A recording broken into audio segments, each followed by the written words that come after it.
What up, YouTube? We're back with another shallow dive, a YouTube creator that I think is going to turn out to be extremely interesting, even though the content they talk about are, let's just call it, ordinary things. I thank you. Please subscribe to this channel. I need you to subscribe to this channel. Actually, subscribe to Ordinary Things and subscribe to me. Please do the thing. We're gonna check out some videos of ordinary things. People in my Discord were saying this is a very good creator. The thing we do when we do a shallow dive is check out a content creator's most popular video. And Ordinary Things' most popular video is The Evil Business of Soda. And as a person who thinks he's better than you because he doesn't drink soda, this is my opportunity to gloat as I drink my coffee. That's probably bad for you as well. I'm addicted to caffeine. I need help. Like rats in New York or failed actors in LA, most human beings are rarely more than a few feet from a can of this caramelized corn gravy. But what is soda? Soda is a drink, carbonated and flavored with a variety of ingredients, and usually sweetened with sugar, also known as death salt. Soda is dispersed from fountains, sold in bottles and cans. While what they produce is nothing more than sugar-blasted tap water, soda companies inspire deep emotional ties to their products. While today soda is no flavor. What did that say? Where did soda come? Did he put this in here so people would leave comments? While today soda is known for its tooth-eroding, waistline-widening properties, it began life as a medicinal product. In the 1800s, soda fountains were a ubiquitous feature of drugstores and pharmacies in America. Behind the bar, you'd find a soda jerk, what they were actually called, who would pump carbonated water into a menagerie of dubious but delicious medical ingredients. But everything changed in 1886. Thank you for the donation, when a Gamers man Outreach. named John Doc Pemberton invented French wine Coca. Julia, thank you as well. Later renamed Coca-Cola. Pemberton was Coca-Cola was French wine cola first? That actually sounds way more goated. Coca-Cola. Pemberton was an Atlanta pharmacy owner and a former Confederate soldier who'd bought a dubious $5 medical license so that he could call himself a doctor. Coca-Cola's first real step to global domination came with a pioneering ad campaign. Representatives of the company would go to the most popular soda fountains in town, find who their most loyal customers were, and then send these serial soda chuggers coupons for their brand, inspiring emotional loyalty before letting chemical dependency do the rest. The company... The only better strategy, chat, was to do that to children. Just give the kids jewels. It's what they yearn for. So successful that it inspired an army of cola clones to bubble to the surface, including Brad's Drink, later renamed Pepsi Cola in 1898 to capitalize on Brad's Drink is just a roofie. In order to stand out from their new competitors. Brad is definitely a frat boy in 1999. In 2018, Coca-Cola's marketing budget was an absurd $5.8 billion, which is nearly double the yearly GDP of Barbados. And Pepsi isn't far behind, spending $4.3 billion in the same year. That's not surprising, right? Barbados. I didn't expect Barbados to make as much money as Coca-Cola.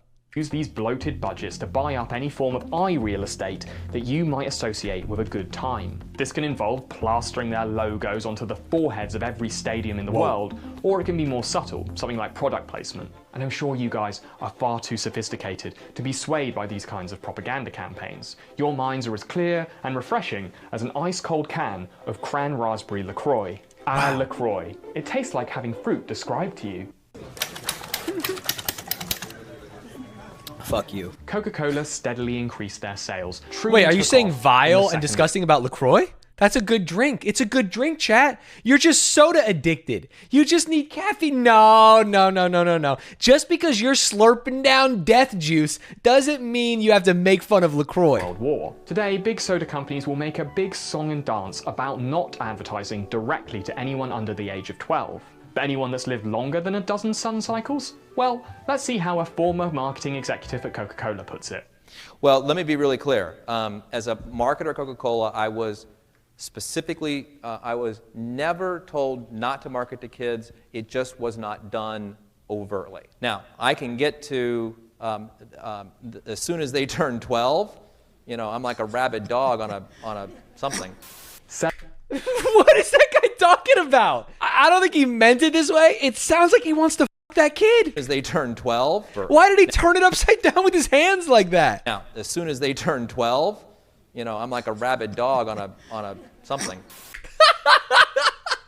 Oh, no. Selling to preteens is a no. huge part of Fat Soda's marketing strategy, which is probably why Pepsi hired the #1 expert in preteen persuasion to be their spokesperson in the 1980s. The smooth criminal himself seen here grooming a gang of street kids to slurp down Pepsi's sticky syrup. Pepsi might have secured the king of pop, but in the same era, Coca-Cola ran this campaign with the king of popping pills. Because who wouldn't want to share a glass of suspicious fizzy liquid with Bill Cosby? Oh, no. Don't say my goat. The fuck? Coca-Cola. This was how Pepsi advertised their new, large 12-ounce bottle in the 1960s, designed to be shared between 3 people. 12 ounces for 3 people? 4 ounces a person? Oh, baby. In the US, we're drinking 44 ounces. Time you have lots of people around. That's 10x. Coca-Cola has been the sponsor of the Olympic Games since 1928 and has been the sponsor of the World Cup since the late 70s. And it's not just events and locations. The sporting world's favourite meat vessels are also fair game. When LeBron James isn't working as a mouthpiece for the Chinese government, he's shilling for America's Damn, when did this video come out? own red menace. Holy, he's going hard. Having signed a 6-year endorsement deal with Coca-Cola worth $16 million. Coke also owns Dasani. Sports Dasani literally the celebrities worst perform water in the 2 world. functions for soda companies. I would rather die of thirst than drink a Dasani. Unbelievably bad. Like in this 2011 Reasons to Believe campaign, in which a group of suspiciously normal-sized children sing Oasis and remind us that, hey, we might live in a world full of missiles and people getting pushed into threshing machines, but at least there's lots of cuddly little teddy bears. It's a very well-made advert, but its info is a little bit outdated. 4.6 million soda machines in the USA. And 300,000 obesity-related deaths every year. For every $35 billion that Coca-Cola makes in revenue, there are 73,000 diabetic amputations. Holy moly. Coca-Cola and Pepsi build bottling plants in water-scarce countries, diverting groundwater away from communities who desperately need it. Big Soda pours millions into lobbying the U.S. government to fight sugar taxes and to suppress dietary guidelines. While one weapon is sold in the world, 20,000 people share a Coke. There are reasons to believe in a better world. Oh, hi. And that's drinking Coca-Cola. Didn't see you there. Does My anyone very think generous patrons. soda's good? You I feel guys like keep ordinary things going, there's not and like you a keep jury me out on in soda, delicious right? LaCroix. Soda If is you want to just become a bad for patron, you. check out Soda my is Patreon, the link dessert. below, or wherever I it feel is. like in Alright. 2023, Now fuck year off. of our Lord, no one's out there arguing on behalf of soda, right? The Blimp one is good. London, the Dirty Money Laundry. VR, e-scooter apocalypse. Let's go lawns. Let's learn a little bit about lawns, ladies and gentlemen. Let's see what he's got to say. I feel like we can learn to be better people through ordinary things. Ah, the lawn. Grass, but make it square. Who doesn't love the smell of someone giving their house hair a military-grade buzz cut? Freshly cut lawn is many a boomer's pride and joy. Okay, well, not just boomers.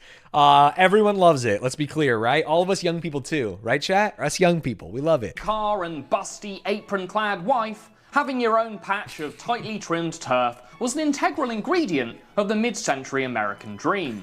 It's a place where your children play, your pets defecate, and your world-class athletes receive lifelong brain damage. Well, like most of the world's problems, we must first blame the British. You know, the real problem with lawns being bad is that I am a bit of a boomer, and I do like a nice, even lawn. If you look at it, it's like, how about a desert landscape? Or how about like biodiverse things that look good in your area? You don't want to be the odd man out. You want to have the nice, clean lawn like everyone else. The nibblings of these meat mowers kept the grass nice and short and allowed landowners to survey the wider territory and look out for potential threats or the Scottish. But this kind of grass is only really native to northwestern Europe and can only grow in similar climates that resemble a gym shirt armpit, consistently grey and damp. The two-handed, slightly curved scythe was in use since the Middle Ages, and scything a lawn took precision, dexterity, and stamina. There must have been a better way, right? That seems crazy. How would you get it the right height? How would you do anything? How would you not throw out your back? They cut the grass so that people could better see their enormous homes and prove that they had enough land to waste a bunch of it. Wow, there's nothing here at all. You must be rich. Sure am. Now get the fuck off my lawn. The man most responsible for giving England's stately homes a bikini wax was Capability Brown, pictured here side-eyeing us across the centuries. Great. Guy looks like a Guess Who Brown. character.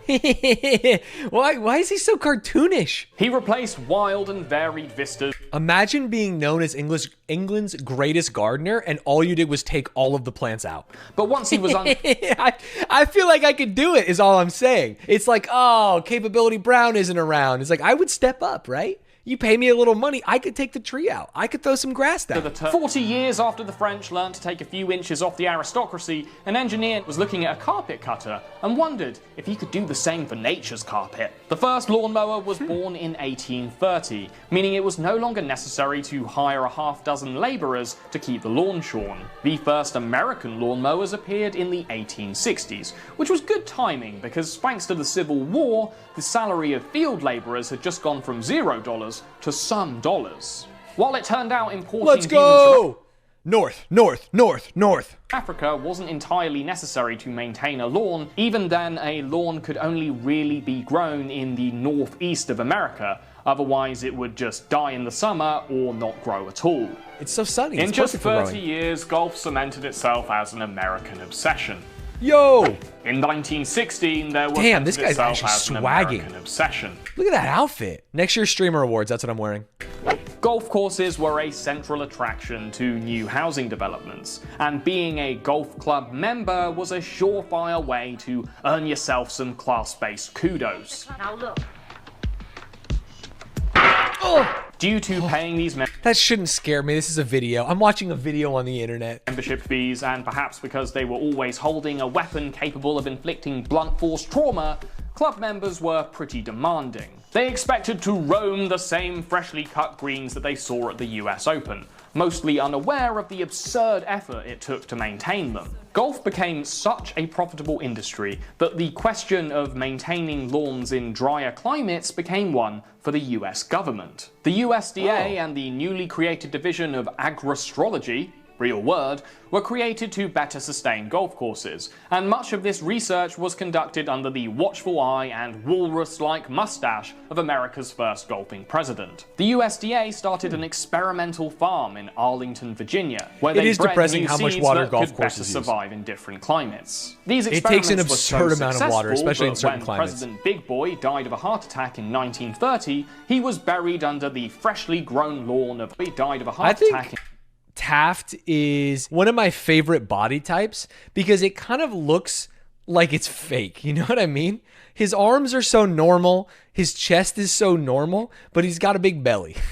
It's like, I don't know. It's just so different. He's like a weeble. He wobbles. The Arlington experimental lawn was paved over and given to the Department of Defense, who promptly built a giant polygon on it where all their spies could live. But the war itself sparked two developments which would allow the lawn to grow stronger than ever before. The first was the creation of a selective herbicide called 2,4-D, secretly This dude is teaching me something today. developed by the military to starve invading enemies. It Oh, killed no. broadleaf weeds and crops without touching the grass. When the war ended, it became the core ingredient of most domestic herbicides, meaning that the sexy standard of a single seed lawn was now achievable for anyone who wanted to dump military-grade chemicals on their front porch. More important, though, was the booming post-war economy that brought the lawn to the masses. Benefits provided by the GI Bill meant that ex-servicemen could afford a home without a deposit. And with the 40-hour work week finally enshrined in legislation, American go! men could spend their weekends Oh. doing hours of Oh God, maybe don't hurt yourself though. unpaid groundskeeping. His company bought huge sections of land close to cities, bulldozed it, and built rows of identical homes onto concrete slabs. With the use of this assembly line process, Bill claimed that his company was creating a new home every 16 minutes during peak production. But the houses were relatively small, taking up less than a quarter of each lot. While Bill Levitt led the company and essentially invented modern suburbia, he left Rogue the job lawn of the poisoners lawn to rise his up? Is that a dad, thing? Abraham Levitt, who took the job You're out very there seriously poisoning and lawns? promptly went mad with power. An avid golfer, he liked his lawns how I like my women. Short, well-organized, and shaved once a week. An agreement was placed into...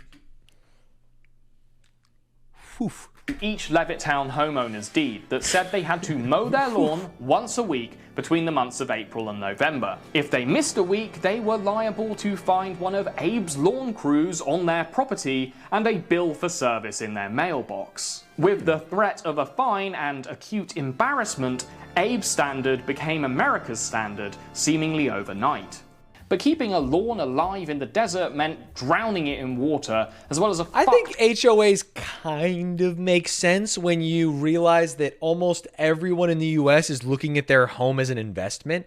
The idea being that, like, hey, if people stop taking care of their homes, all of a sudden, all of our value of homes goes down. And if we put money into a pool and build things like a park in the neighborhood or a community pool, the value of all of our homes goes up. They're definitely not useless. My HOA kind of rules, right? I got a pool, I got a hot tub, everything's clean as shit, everything looks pretty. Ton of fertilizer. I like it. And of course, all that mowing would have been a total ball ache if it weren't I'm sorry, are you saying no they don't to someone who lives in an HOA? for the mass production. I'm not saying they all do. I'm saying my HOA is fine. It's great. I'm happy with the amount I pay in and I'm very happy with the amenities I receive. Power mower, which didn't just shear the grass like the measly push mower, it shredded it. This sped up the one domestic task that suburban men were actually expected to do, which partly explains the American man's lasting love affair with his lawnmower. Pull the cord. Start mowing the lawn with the 3. I'll talk more about that later on. And really, is there anything more manly than a 2-kilogram blade that spins at 4,000 rotations a minute?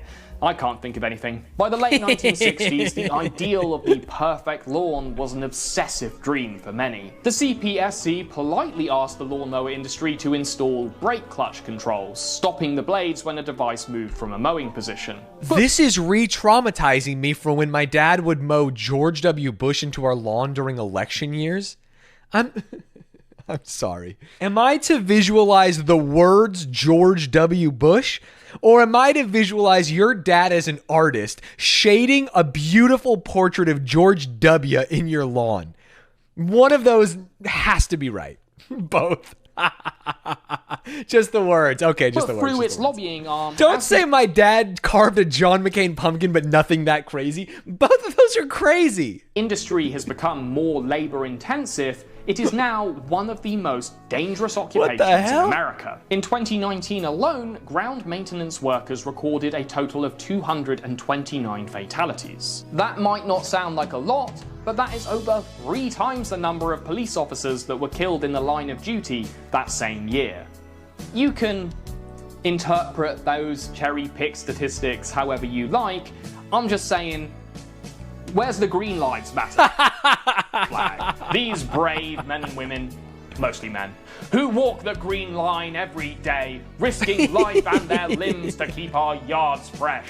The least we can do is put some goddamn respect on their names. Well, here's a lawn. This shit sucks. That's a 0 out of 10. It's a pretty shitty lawn. Oh. This was the inspiration, chat, for all of our lawns. And here we have the unkempt lawn. Shut up! The quality difference between this and a fresh cut lawn is not that different, honestly. I'm not really sure why I'm out here. It's just grass. Thanks for watching the video. I hope you enjoyed watching it. I enjoyed making it. And if you want to choose what video comes next, it's either going to be about credit cards or a little company called BlackRock. You might have heard of There's something funny about it. It's either going to be about salt or child pageants.